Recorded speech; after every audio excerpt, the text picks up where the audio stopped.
Oh, hey, Michael. How are you today? I'm doing great, Charlie. How are you? I'm wonderful. Happy Friday. Happy Um, Friday. First question that I always ask everybody, how do you like your coffee in the morning?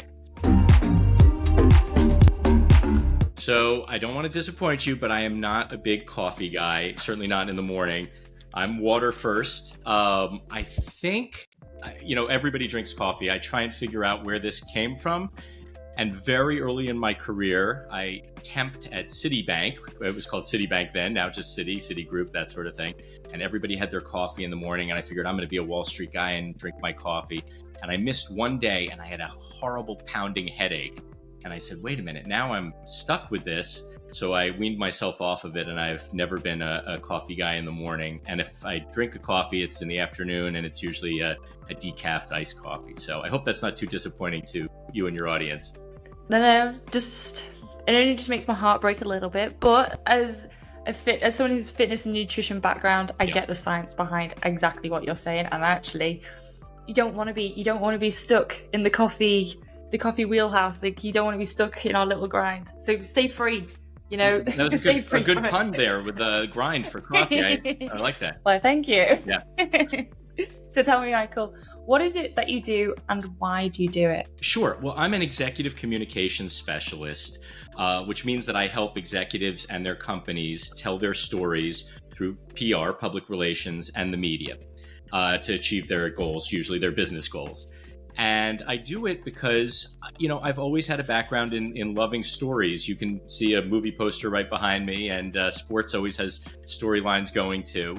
And as I worked my way through my career, I was a TV producer. I was a veteran TV producer, or I am now a veteran TV producer. I was at Fox News Channel and then Bloomberg Television. And obviously that's storytelling every single day. You have the cameras around and you have to be on top of what's going on. But as I thought about what I liked and what I didn't like about my job, I realized that what I really liked the most was sitting in the green room, which is where the guests get ready to go on the program, and asking them what they were going to be trying to communicate, telling them what the show was about, and then saying, how are we going to put that all together in 2 minutes or 3 minutes on TV? And the more I thought about that, the more I realized that was communications and PR, public relations. And I made the switch about 12 years ago, and I haven't looked back, and I really enjoy it. Oh, fantastic. So let's talk about the media training and obviously working with the guests, because like you just said then. Yeah. The guest is going to come on and portray a message in 2 to 3 minutes, whatever it was on the TV show. And arguably can be the same to say about social media. You've got these 2 to 30 second to 2 minute slots, but then we have bigger slots like this where we're going to go for 30, 45 minutes, and then you can see some podcasting shows go to 1 to 2 hours. Right. We've got all these different segments. So when we're tackling media training and presenting, where's the best place to start? Yeah, I think there's 2 dimensions to what you're talking about there. Number one is, what are your messages? What are you trying to accomplish, and what are you trying to get across? And then number 2 is, who is the audience you're speaking to? You and I chatted before this a little bit, and I just wanted to make sure I understood who your listeners are. I mean, I'm familiar with you, and I had a good sense of it. You still want to fine tune that a little bit so that your messages are getting across. So on the first part, part of it is as simple as knowing what the heck you're trying to do there. You want to be very, very purposeful, and you want to have clear, concise, memorable messages. But the other part of that is, recognizing that the reason you're there doing that TV appearance or speaking at that panel might not be the same reason they've asked you to be there. So while you want to help them and answer their questions, you're there for a purpose, which is to demonstrate how great you are, or how great your company is, or that you're hiring, or that you have a new product out. Those sorts of things. If it's a crisis, you might be trying to tamp down the crisis, and you could see where the interviewer might have a different agenda. So that's all on what you're trying to accomplish. And then the other side is knowing your audience, because that's going to impact what jargon you use or don't use, how sophisticated you are in what you talk about, and also the format of the show. As you said, if it's going on for 45 minutes, this is the answer I'm giving right now is very long for TV, but should be about right for a podcast. Yeah, exactly. I think that's a really perfect example. And I want to specifically just dive in a little bit more into the tailoring of the messaging and knowing your audience. And because I only speak from my own experience, from a business owner's perspective, I would say it's up there in one of the most challenging skills and tasks for a business owner when it comes to the marketing, the sales, their website, their PR, the media, everything that all encapsulates the messaging. From your experience, what's some of the mistakes that people fall into, and what are some of the best things they could do to remedy that? Yeah, I always have a media first approach. So the first thing that's popping into my head is how that manifests itself in the media. And you've had previous guests who've talked about this a little bit, which is a lot of business owners make the mistake of thinking what they're doing is automatically newsworthy, and thinking that just because they're doing it and it's a big deal to them, and well, it should be a big deal to them, that the media is naturally going to take an interest in it. So you want to be very well versed in the general broad media that we call them the national dailies. So that's the Wall Street Journal, Financial Times, Times of London, big cable networks, those sorts of things. Also, the individual trade publications for your target audience. Know the kinds of conversations they're having, and then see if it fits into that. So when you're reading those publications and you say, "Hey, we should have been in that article," that's now you're thinking along the right lines because you know what's interesting to their audience. A lot of that you're going to do on your own just by being a seasoned professional who knows your industry.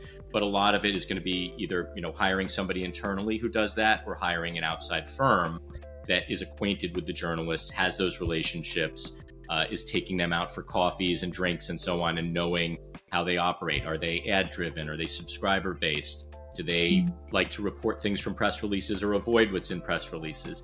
Those sorts of things. And then you take all that and you work backwards from that, knowing who your audience is, to what the messaging is. And there can be different messages for different audiences, right? I mean, you may have one set of messages that are for your prospects, your prospective clients, and a different set of messages that you're hitting for your hiring and for your recruitment. But you also want to make sure that those sets of messages are in harmony with each other, and they're backed up by we're a great place to work, or we have integrity, or we have experience, those sorts of things. That makes sense. And then, so when I want to delve into the speaker training and the presenting training, because that's all that, as we're talking here, that all sounds like how you as a business and you as an individual are projecting yourself to that audience and resonating with them. So when we're talking about presenting training, how do we take those skills and take that knowledge into that channel? Absolutely. So, I think of myself as a messaging trainer, a media trainer, presentation trainer, and I have all different flavors that I use when I'm working with folks. So there's a media training deck and program curriculum. There's a presentation one. There's panels. There's general public speaking. And the reason I say all of these, you asked specifically about presentation training, is there is some overlap to each of them, and then there are also real differences. The things that are key for all of them is preparation. There's no shortcut to this. There's no easy road.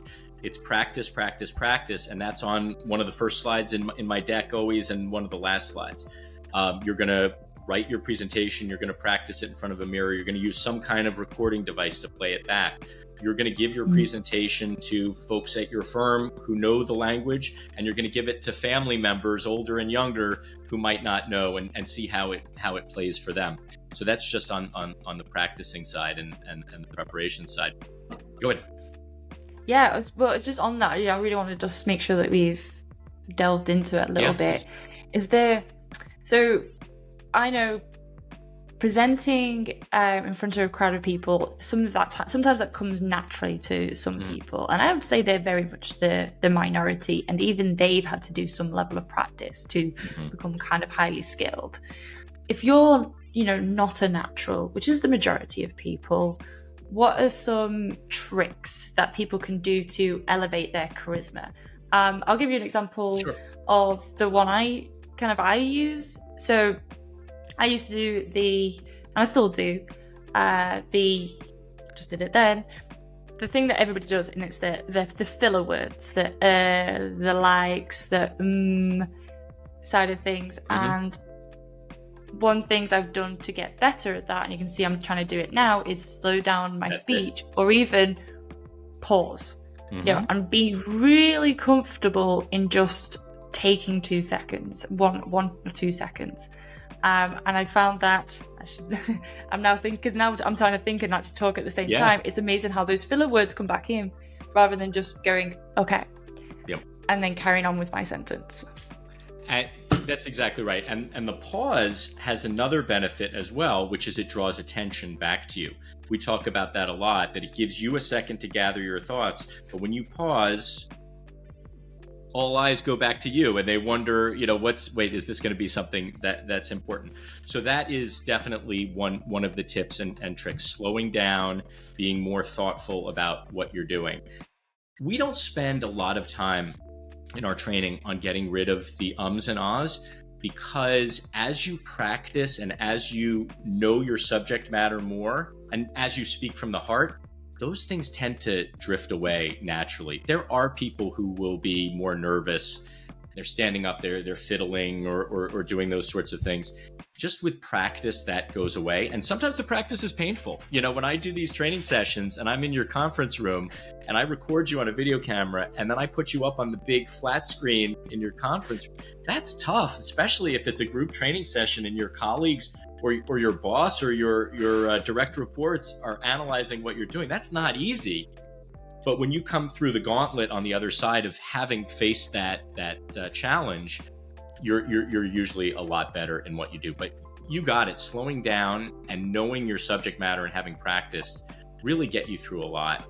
It also helps to have good messaging, that is sincere and honest and really speaks to your value prop, because then it's natural you're just remembering things Yeah, it's so funny you say that, because as you're talking about having almost literally the spotlight and the camera on you in a very closed environment with people who are going to be very brutally honest and also have kind of authority on the things that you're saying and doing, like your boss. That is far more nerve-wracking than actually standing on a stage in front of 200-300 strangers. Right. I know when I've done my speaking, I one-to-one in that very closed environment, I hate it. Absolutely hate it. Stick me in front of 500 people onto a stage, I feel far more comfortable doing that, and far more would rather much more just throw me in the deep end and take me there, because that's I can absolutely see that. Now I do use a slide about preparing for large audiences, because a lot of people have the opposite experience, which is they are very practiced and very good in a conference room around a table setting, and they're more comfortable with the people they know and so on, and they get in front of that big room and they freeze or they just sort of forget the lessons. So for that, and for just general prep, some of the other tricks, go to the room beforehand. If you're at a conference, a Friday, Saturday, Sunday conference, and you're speaking on the Saturday, Friday night, go to that hotel conference room, look at what the lights are, walk on the stage, ask the organizers beforehand, if there's going to be a handheld microphone or a lapel microphone, and so that you're ready for those things. And then it's just the repetition of doing it and getting out there and doing it. There's lots of other tips and tricks too, to make connections with your audience and so on, small talk and getting to the room early and all those things. Now, and before we move away, from the this section of the media training, I just want to go back a little bit to what you just said, in that you almost become across more authoritative, more charismatic. You always come across more confident if you really know your messaging and you really understand your value proposition, because it comes from your heart. That's right. How do you get to a person to that place? It's tough to. The biggest part, I think, is being mindful of it and recognizing that that's okay. We say, for example, people ask, is it okay to be funny? It's okay to be funny if you're funny. Go ahead and do it. You don't force it. Similarly, audiences can tell authenticity and sincerity. So most people, I think, are doing their job, or at least most of the people I work with are doing their job for a reason, that they like the job. There's something about it that keeps them going and gets them there each morning. If you really hate your job, I would not advise you be a public speaker advocate for it. It's going to be very difficult to fake that. But most of the people you and I come in contact with are enthusiastic about their jobs, at least in small settings. And you want to tap into that and bring it to a larger audience. People gravitate towards people who are excited and positive and happy. And just knowing that and keeping that in your mind, it will help you do that. I think, the people I work with are finance and Wall Street, and you can be really smart and experienced and think that you shouldn't show that off. And you don't have to show that off. You just need to be a little bit more comfortable in your skin and know that it's okay to talk about the things you know. One thing that always comes to mind, a lot of people have this crutch where they say, well, I'm not the expert, but... And that is one thing I cannot take when I train somebody. You are the expert. You were brought onto this show or this stage for a reason, because they know you, they trust your expertise. You had people like me promoting you, all of those sorts of things. Lean into that and go with that enthusiasm. It's everybody has a little bit of imposter syndrome and all of that. You're there for a reason. You've gotten pretty far in your career. Keep going, Absolutely. I think if you ever want to go back to some of the early episodes in the whole of these series, we literally got 5 or 6 different episodes talking about imposter syndrome from different industries, from different people, different business owners with different lengths of years in business, because it is that thing of, I'm not making 100 million a year, or I haven't got 100,000 followers, or I haven't got, like I said, it's that, but because I haven't got, I am not then the expert in this subject or in this authority. Yeah. And like I said, it's just it is an excuse. If we want to put it bluntly, it is an excuse to to go into that uncomfortable situation, because it's going to push your boundaries and going to push your skills when you step on stage and you be on a conference. But like you said, pretty much everybody in that situation who has been a speaker, they've all felt the same thing. Right. This is almost the natural part of the process. That's right. And I mean, listen, if you're afraid of going on a roller coaster, you look around and you see the little old lady who's waiting in line to go on it, and you say, if she can do it, I can do it.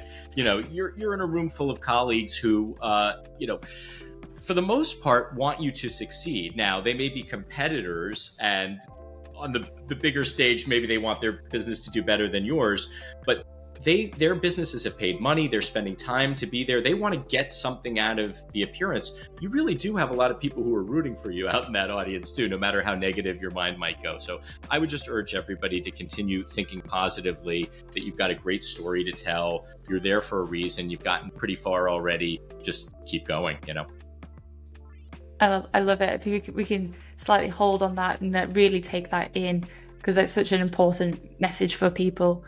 Now I want to almost fast forward backwards. Sure. To that PR and training and creating campaigns. I'd probably argue it's one of the oldest techniques in marketing. I can quote stories from Henry VIII in the 1600s, 1500s, using messaging to get what he wanted for his agenda, as a business leader. We can go to the 1920s, when there was a big pioneering age of Freud and just obviously the change in how we do advertising and communicating those messages. I only mentioned some of these really key points in history on using this technique. But why is it more important now than it has ever been compared to the past? Absolutely. And I think the answer, maybe unsurprisingly, is the technology that's available. And I was starting to think about it when you were mentioning before about how people see on social media, the number of followers other people have, and so on.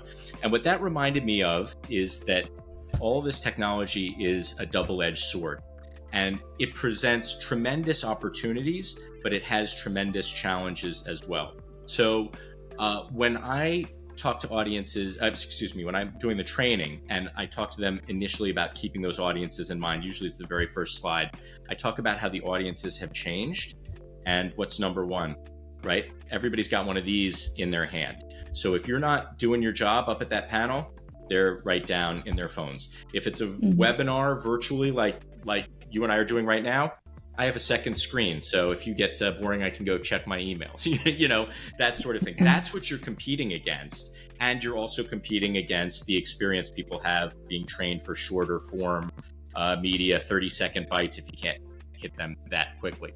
So there's tremendous opportunity, but tremendous challenges that are afforded there. Another one you might think is, okay, all of the newspapers are now online and so on. So isn't it easier for the reporters? I can email the reporters and they can get back to me, but not so fast. There's all kinds of consolidation and these sort of bigger, I think they are secular trends going on in media, where the Wall Street Journal laid off half of their DC newsroom, and you have the opportunities are fewer and farther between to make your signal stand out from the noise.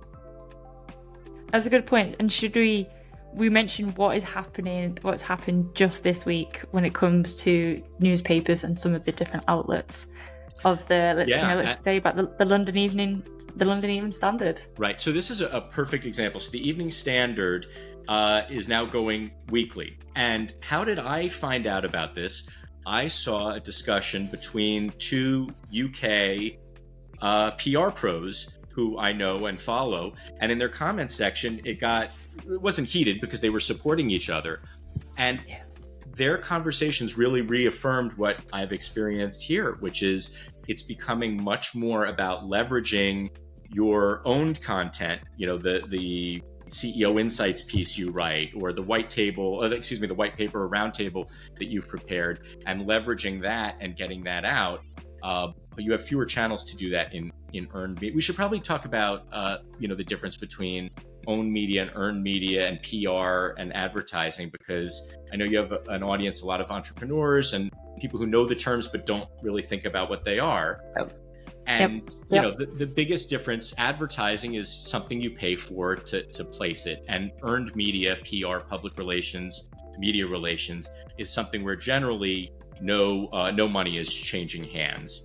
And you have the cost of that, though, is you have the independent affirmation or challenges of the journalist.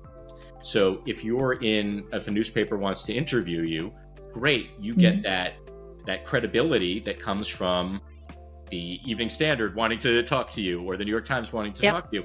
But now you're at risk and you're limited by what they ask you. Whereas advertising, you pay for it and your message is out there. I can give you some really, really good examples as well from my experience so people could see. So when I had a food business, that's how I started in this world of marketing and business 10 to 13 years ago. And I, as a business owner, would put out my social media content. I'd write my own blogs. I'd do my own SEO. And that was very much, I owned all of that, and I had it on all of my own platforms. Because I was a student entrepreneur, so I was at university and college whilst running a business, that was a really great piece for the BBC News. So the journalist approached me, we had a conversation, and that was then the whole narrative around the whole article is how do you balance the two very important things in your life, as well as have a student, some kind of balance. So it was their narrative, their opinion, and their focus. Right. I had to slot into what they were trying to do. As I was a business, I still had to do advertising. So I obviously did a lot of social media advertising to promote and sell my products with my own narrative. But then I don't know if I ever paid for any advertising in newspapers, but I could have. It was very much there. It was an option, and it would have been viable. And that's kind of like I said, we've got this little trifecta going on between the three. Yeah, it's absolutely an ecosystem, and there's a role for each of them. I mean, the number of clients who have come to me or the firm I'm working at, and who just sort of have this vague sense that they should be doing PR and they don't really know how and what. So first of all, great. That's good that you recognize that, because you certainly encounter other people who say, oh, we don't need PR, we pay for ads, or we have word of mouth, or, we know all of our clients, they don't pay attention to PR. I'm not going to use colorful language, but let's just say I would challenge that that assertion. Your sales folks, when they're going out there, they need that air cover. When they say, hey, have you heard of us at ABC Trading or whatever? You want the other person, instead of saying it sounds familiar, say, yeah, I read an article, I think, where your CFO was quoted recently. It's laying the groundwork. It's preparing the battlefield, and advertising does that too. But I think audiences are really sophisticated now, and every single person listening to this and watching this, when they see an advertisement, their radar goes up, and they ads still work, obviously, but they have certain guards, and they say, all right, they sort of sit back a little bit, and some of those guards drop when you're dealing with the journalists, because you think, this must be worth something if the journalists are talking to them. And the journalists wouldn't have them on when the person wouldn't be up on that panel if they had no value, whereas anybody can pay for an ad. So absolutely, and it's quite topical again. I would say the one person who's really killing the trifecta of what we're talking about here is Ryan Reynolds. Oh sure, yeah. He's jumped straight headfirst into the business world, and very much on everything to do with communications and promotions. And I do believe he's absolutely killing it. And I only mentioned him particularly to this conversation was he put an ad. He put a social media post ad. About the new Wolverine popcorn that they've made, and you could definitely blatantly see that it was an advert.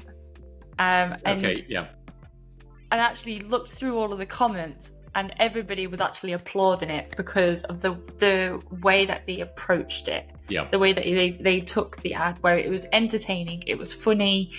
You knew you were being sold to, but you were okay about it because of the approach. And then the same with they have been doing the PR and the promotions around it, because they've taken a different message, a different narrative when it comes to the journalistic point of view. They've taken almost the advertising as the product. They've put the organic, their own content as the trailers, and then anything with the journalistic PR point of view, they've gone with the people, and they've gone with the storytelling of Ryan Reynolds and Hugh Jackman and their friendship. Right. I think that's quite a nice tailoring of everything you've said today on this podcast about tailoring your different messaging for your different audiences, for your different channels, but you've still got a very strong central theme of Deadpool and Wolverine. And I'm talking about it now because I've been watching it and following it all 100%. And just absorbing it, going, congratulations, this is really good marketing. Yeah, that's right. It's clear, consistent, memorable. The funny helps with all of that, right? The funny, it reinforces what the messaging is, the messages are, but it also makes it memorable, it makes it shareable, hopefully viral, all of those things. And that's, none of that happens as an accident, right? It's what is it? Luck is the residue of design. It's that sort of thing. And once you've really prepped it, then you really are, which he does very well, and the best brands do, is they're able to jump on the things as they appear. What's sometimes called newsjacking. The famous one with I think it was Oreo, when the power went out at the Super Bowl about 10 years ago, and they had a thing about being in the dark. They were ready to go on Twitter because they knew their messaging, and when anything happened out of the blue, they were able to capitalize on it. But you're right, you can use that messaging in advertising and PR, other forms of marketing as well. And you want everybody singing from the same page in the songbook. Yeah, absolutely. And that almost segues really nicely in a nice loop to our original question and our original point of why is it more important than ever? Everybody's, like you said, everybody's got a phone, everybody is kind of access to technology, and things like what I'm using to do this podcast is tools are a lot more available to everybody, and and you don't need to build as many skills in order to create all of this content than you did in the past. And one of the points I always say and like to emphasize is that I don't believe people's attentions has reduced over the generations. I just believe that there is a higher demand on people's attention, and also a level of expectation of quality and standards of the content that's being delivered. So what I mean by that, just so there's clarity, is if you put a piece of content out here, and I'll use the umbrella term here, the piece of content out here that the messaging's not quite right, the production isn't quite right, the clarity and the conciseness, none of that is all there. None of it's resonating. So, standard is down here. It's just not, the standard of which we expect is up here, and we're just going to disregard this content straight away. It's just going to go straight to the bucket. And I believe that's what's happened. So because we are far more attuned into what is good and what is great, so our attention's obviously going to gravitate a bit more there. And there is just a lot more noise on it. So we're going to go to the good stuff. Right. Well, that's free markets, right? I mean, the competition of markets, the more players there are, the better your result is going to be, because there's more challenges and everybody's forced to become better at what they do. So that raises the bar to entry. The technology lowers the bar to entry because anybody can produce something, but there's so much competition out there. The bar to success is much higher. You're absolutely right that you got to break through and make that difference. And you have the tools. People listening here, you have the tools, right? Being clear, being consistent, practicing, going through all of those things, working with somebody like me or Charlie, to get your messaging down so that, you can get out there while the other people are trying to figure out and suss out what their message should be. And going from topic to topic, you're focused in one place and can break through. Absolutely. So let's get to some examples. So got 20 years plus worth of experience within this world. Has there been a time where a campaign of yours, and it could have been, sometimes these campaigns do take a big team of people, so you and a team have had a really big success on a campaign. Can you break down the whys in that example to why it was such a success? Absolutely. So one client that comes to mind was a client called Thasos. And they were one of the first big geolocation providers of data. So this was about 6 or 7 years ago. At that time, hedge funds, when you talked about alternative data as opposed to fundamental data about how a company was performing, the alternative data that hedge funds were looking at to make investments was credit card data. And this was a big deal, that you could purchase and buy these large tranches of credit card data and figure out what was going on at different retailers and how they were performing. Well, this firm Thasos came along, and just as the smartphone market was cresting, they realized that they could aggregate the data from tens of millions of cell phones, mobile phones, and figure out foot traffic patterns and routines. So they came to us, and as you were saying, what do you do at the beginning? You ask them a lot of questions. Who are your clients? How are you doing? How are you protecting data? So they had a good story to tell about all the data they had was anonymized for, and cleaned for when they got challenges and so on. Almost like a chain of evidence. They could record where the things came in, that it didn't have any names and so on. But what they were able to do was look at maps, draw geofences around every retailer, and then figure out, based on mobile phones, who was going to Costco and who was going to Burlington Coat Factory and who was going to Home Depot and so on.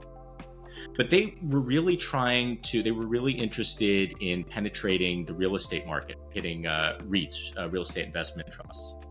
And we approached the Wall Street Journal with some of their data, and the Wall Street Journal real estate reporter was ready to write a story about them. And we had lots of interviews and got it ready.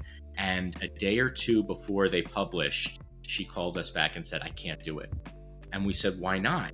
She said, "Well, I've talked to my editors and nobody knows who this company is. No, you haven't done anything else. There's nothing." I said, "But I'm giving you the data. You are the first. No one's." It's like, "I know, and it looks great, but just can't do it. I can't do it." So we couldn't quite figure out what to do because the data was bulletproof and was great. So they continued to innovate and look at other studies, and something happened in the news, and that was Amazon's acquisition of Whole Foods, which was a huge story at the time. And the difference between this story and real estate trusts, not everyone can associate with real estate trusts and so on. The reporters are talking about, everybody has to buy groceries. Almost everybody shops at Amazon. Everybody looks at the prices of groceries. So you already have a little bit more of a playing field and an audience there. And what Thasos did with our guidance and trying to figure out, what the best angle was, they did a survey of where the new business, now that Amazon had bought Whole Foods and in theory the prices would drop a little bit, the new people who were sampling Whole Foods, where were they coming from? Were they coming from Trader Joe's? Were they coming from Albertsons or Publix in the South, and so on?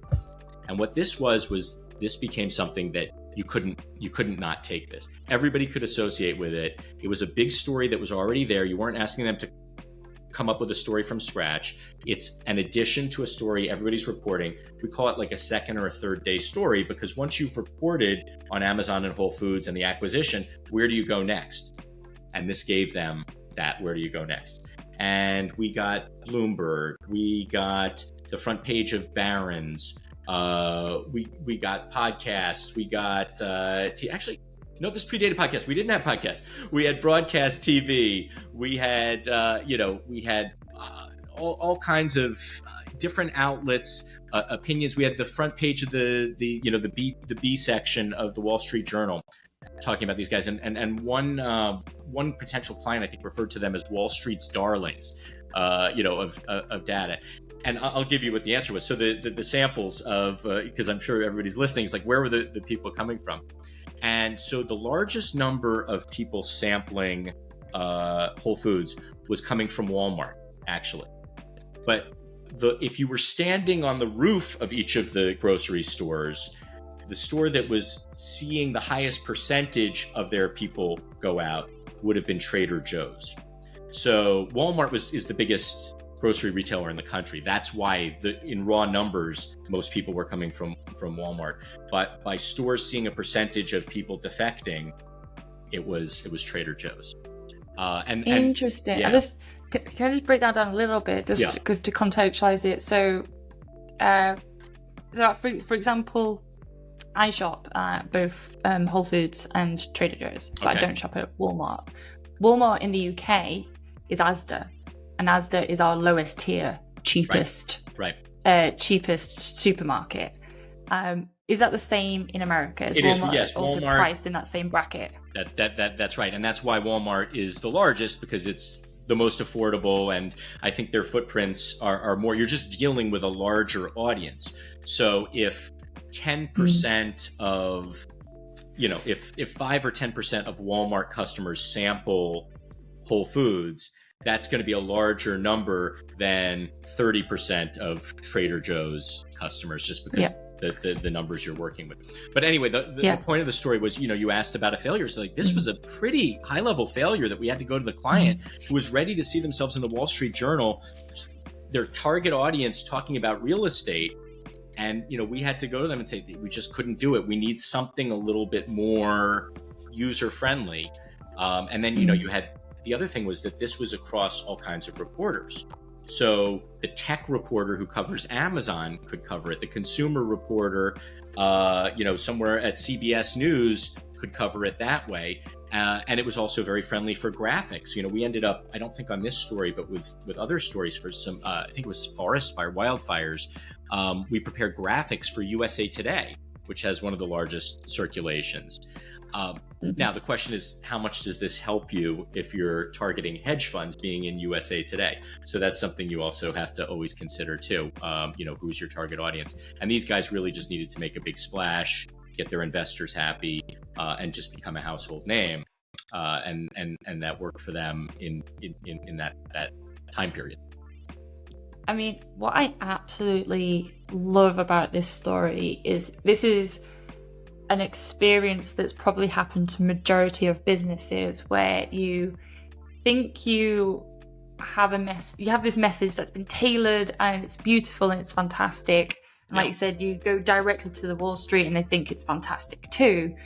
But the usability of it and the angle isn't quite right. And almost going back to paper, spitballing a whole bunch of different ideas, really looking externally and reshaping it and reframing it, suddenly it goes from nothing, because it was absolutely nothing, to exploding. And I've seen that 1,000 times over, where you think you've got this great product and great idea and almost having to re-angle it, then completely changes how the performance of it. And I think that's a really beautiful story to end here, and an experience that people can be taken away from today's episode.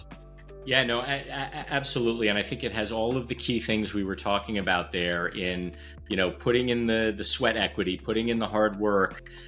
I'm sure people have seen, people who watch you are getting little videos about business tips and tricks, and that there's no successful person who hasn't had failures along the way, and you've got to just keep trying and pushing through. But you learn from those mistakes. The audience gets a vote for sure. Lean into what the audience is doing.